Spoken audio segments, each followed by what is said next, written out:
നബി ഈ രീതിയിൽ കിടക്കുന്നതിനെ ശക്തമായി വിലക്കിയിട്ടുണ്ട്. ഒരിക്കൽ പള്ളിയിൽ കമിഴ്ന്നു കിടക്കുകയായിരുന്ന ഒരാളെ കണ്ടപ്പോൾ നബി പറഞ്ഞു, ഇത്തരത്തിലുള്ള കിടത്തം അല്ലാഹുവിന് ഇഷ്ടമില്ലാത്ത ഒന്നാണ്. തിർമിദി. ഇതിന്റെ കാരണങ്ങളെ ആത്മീയവും ശാസ്ത്രീയവുമായ തലങ്ങളിൽ വിശകലനം ചെയ്യാം. 1. ഇസ്ലാമിക വീക്ഷണം. ഇസ്ലാമിൽ ഓരോ പ്രവൃത്തിക്കും അതിൻ്റേതായ മര്യാദകളുണ്ട്. അല്ലാഹുവിന് ഇഷ്ടമില്ലാത്ത രൂപം. നബി പഠിപ്പിച്ചതനുസരിച്ച് കമിഴ്ന്നു കിടക്കുന്നത് നരകവാസികളുടെ കിടത്തമാണ്. വിനയത്തിന്റെ അടയാളമല്ല. മലർന്നു കിടക്കുന്നതോ വലതുവശം ചേർന്ന് കിടക്കുന്നതോ ആണ് കൂടുതൽ മാന്യവും പ്രകൃതിക്ക് അനുയോജ്യവുമായി ഇസ്ലാം കാണുന്നത്. 2. ശാസ്ത്രീയ കാരണങ്ങൾ. Scientific reasons. ആധുനിക വൈദ്യശാസ്ത്രം കമിഴ്ന്നു കിടക്കുന്നതിലെ പല ആരോഗ്യ പ്രശ്നങ്ങളും ചൂണ്ടിക്കാണിക്കുന്നുണ്ട്. ശ്വസന തടസ്സം. കമിഴ്ന്നു കിടക്കുമ്പോൾ ശരീരത്തിന്റെ മുഴുവൻ ഭാരവും നെഞ്ചിലും ശ്വാസകോശത്തിലും വരുന്നു. ഇത് ശ്വാസകോശത്തിന്റെ സ്വാഭാവികമായ വികാസത്തെ തടയുകയും ഓക്സിജൻ ലഭ്യത കുറയ്ക്കുകയും ചെയ്യുന്നു. ഹൃദയത്തിന്മേലുള്ള സമ്മർദ്ദം. ശരീരഭാരം ഹൃദയത്തെ അമർത്തുന്നത് രക്തചംക്രമണത്തെ ബാധിച്ചേക്കാം. കഴുത്തും നട്ടെല്ലും. കമിഴ്ന്നു കിടക്കുമ്പോൾ ശ്വസിക്കാൻ വേണ്ടി തലവശങ്ങളിലേക്ക് തിരിച്ചുവെക്കേണ്ടി വരുന്നു. ഇത് കഴുത്തിലെ കശേരുക്കൾക്കും സെർവിക്കൽ വെർട്ടിബ്രെ പേശികൾക്കും അനാവശ്യ സമ്മർദ്ദം നൽകുകയും ദീർഘകാലാടിസ്ഥാനത്തിൽ നടുവേദനയ്ക്കും കഴുത്തുവേദനയ്ക്കും കാരണമാവുകയും ചെയ്യുന്നു. ദഹന പ്രശ്നങ്ങൾ. വയർ അമർന്നിരിക്കുന്നത് ദഹനപ്രക്രിയയെ തടസ്സപ്പെടുത്താൻ സാധ്യതയുണ്ട്. മുഖത്തെ ചർമ്മം. മുഖം അമർന്നു കിടക്കുന്നത് ചർമ്മത്തിൽ ചുളിവുകൾ വീഴാനും മുഖക്കുരു വർദ്ധിക്കാനും കാരണമാകുമെന്ന് ചില പഠനങ്ങൾ പറയുന്നു. 3. ഏറ്റവും മികച്ച കിടത്തം. നബി പഠിപ്പിച്ചതും ശാസ്ത്രം അംഗീകരിക്കുന്നതുമായ ഏറ്റവും മികച്ച രീതി വലതുവശം ചേർന്ന് കിടക്കുക എന്നതാണ്. ഇത് ഹൃദയത്തിന് സമ്മർദ്ദം കുറയ്ക്കുന്നു. കരൾ, ലിവർ വലതുവശത്തായതിനാൽ മറ്റ് അവയവങ്ങൾ അതിന്മേൽ അമരാതിരിക്കാൻ സഹായിക്കുന്നു. ആമാശയത്തിലെ ദഹനരസങ്ങൾ ശരിയായ രീതിയിൽ പ്രവർത്തിക്കാൻ ഇത് സഹായിക്കുന്നു. ആത്മീയവും സ്വഭാവപരവുമായ വശങ്ങൾ. ഇസ്ലാം ഒരു സമ്പൂർണ്ണ ജീവിത പദ്ധതി എന്ന നിലയിൽ ഉറക്കത്തിന്റെ രീതികളെപ്പോലും വലിയ ഗൗരവത്തോടെയാണ് കാണുന്നത്. നരകവാസികളുടെ രീതി. നബി ഒരിക്കൽ തന്റെ കാലുകൊണ്ട് ഒരാളെ തട്ടി ഉണർത്തിക്കൊണ്ട് പറഞ്ഞു, ഇത് നരകവാസികളുടെ കിടത്തമാണ്.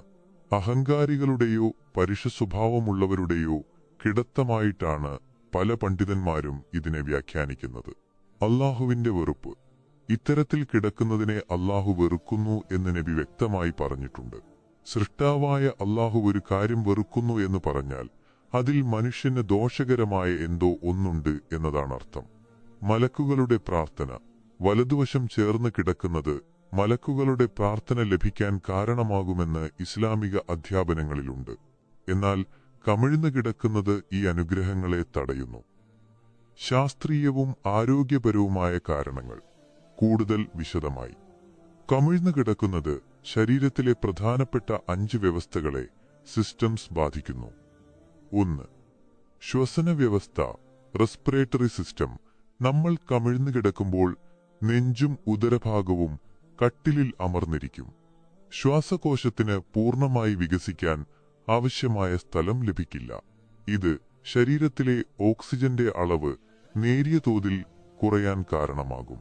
കുട്ടികളിൽ ഇത് പെട്ടെന്നുള്ള മരണത്തിന് seeds, sudden infant death syndrome വരെ കാരണമാകാമെന്ന് ആധുനിക പഠനങ്ങൾ മുന്നറിയിപ്പ് നൽകുന്നു. 2. നട്ടെല്ലും പേശികളും. Musculoskeletal system. കമിഴ്ന്നു കിടക്കുമ്പോൾ നട്ടെല്ല് സ്വാഭാവികമായ ആകൃതിയിലായിരിക്കില്ല. നടുവിന്റെ താഴെ ഭാഗം വല്ലാതെ കുഴിയുകയും ഇത് നട്ടെല്ലിലെ പേശികളിൽ കടുത്ത സമ്മർദ്ദം ഉണ്ടാക്കുകയും ചെയ്യുന്നു.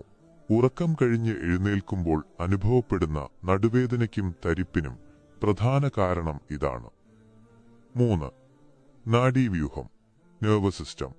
കമിഴ്ന്നു കിടക്കുമ്പോൾ ശ്വസിക്കാൻ വേണ്ടി തല ഏതെങ്കിലും ഒരു വശത്തേക്ക് തിരിച്ചുവെക്കേണ്ടി വരും. ഇത് കഴുത്തിലെ രക്തക്കുഴലുകളെയും നാഡികളെയും ബാധിക്കുന്നു. തലച്ചോറിലേക്കുള്ള രക്തയോട്ടം സുഗമമാകാതിരിക്കാനും തലവേദനയ്ക്കും ഇത് കാരണമാകാം. 4. ദഹനപ്രക്രിയ. Digestive system. ഭക്ഷണം കഴിഞ്ഞ് കമിഴ്ന്നു കിടക്കുന്നത് ആമാശയത്തിലെ ആസിഡുകൾ തിരികെ അന്നനാളത്തിലേക്ക് വരാൻ ആസിഡ് റീഫ്ലക്സ് കാരണമാകും. ഇത് നെഞ്ചിരിച്ചിലിനും ദഹനക്കേടിനും വഴിവെക്കുന്നു. 5. ലൈംഗികാരോഗ്യം. കമിഴ്ന്നു കിടക്കുമ്പോൾ ജനനേന്ദ്രിയങ്ങൾ കട്ടിലിൽ അമരുന്നത് അനാവശ്യമായ ലൈംഗിക ഉത്തേജനത്തിനും സ്വപ്നസ്ഖലനം പോലുള്ള അവസ്ഥകൾക്കും കാരണമാകുമെന്ന് പഴയകാല വൈദ്യശാസ്ത്ര ഗ്രന്ഥങ്ങളിലും ആധുനിക മനഃശാസ്ത്രത്തിലും സൂചിപ്പിക്കുന്നുണ്ട്. വലതുവശം ചേർന്ന് കിടക്കുന്നതിന്റെ ഗുണങ്ങൾ. നബി ഏറ്റവും കൂടുതൽ പ്രോത്സാഹിപ്പിച്ച രീതി വലതുവശം ചരിഞ്ഞു കിടക്കുക എന്നതാണ്. ഇതിന്റെ ഗുണങ്ങൾ: ഹൃദയത്തിന് ആശ്വാസം. ഹൃദയം ഇടതുവശത്തായതുകൊണ്ട് വലതുവശം തിരിഞ്ഞു കിടക്കുമ്പോൾ മറ്റ് അവയവങ്ങളുടെ ഭാരം ഹൃദയത്തിന്മേൽ വരില്ല. കരളിന്റെ സുരക്ഷ. കരൾ വലതുവശത്തായതുകൊണ്ട് അത് സുരക്ഷിതമായി താഴെ വരികയും ആമാശയം അതിന് മുകളിൽ വരാതിരിക്കുകയും ചെയ്യുന്നു. തലച്ചോറിലെ മാലിന്യ നിർമ്മാർജ്ജനം. വലതുവശം ചേർന്ന് കിടക്കുന്നത് തലച്ചോറിലെ വിഷാംശങ്ങളെ നീക്കം ചെയ്യാൻ ലിംഫാറ്റിക് ക്ലിയറൻസ് ഏറ്റവും ഫലപ്രദമാണെന്ന് പുതിയ പഠനങ്ങൾ പറയുന്നു. ചുരുക്കത്തിൽ 1400 വർഷങ്ങൾക്ക് മുമ്പ് നബി നൽകിയ ഈ നിർദ്ദേശം ആധുനിക വൈദ്യശാസ്ത്രം ശരിവയ്ക്കുന്ന ആരോഗ്യശീലങ്ങളിൽ ഒന്നാണ്.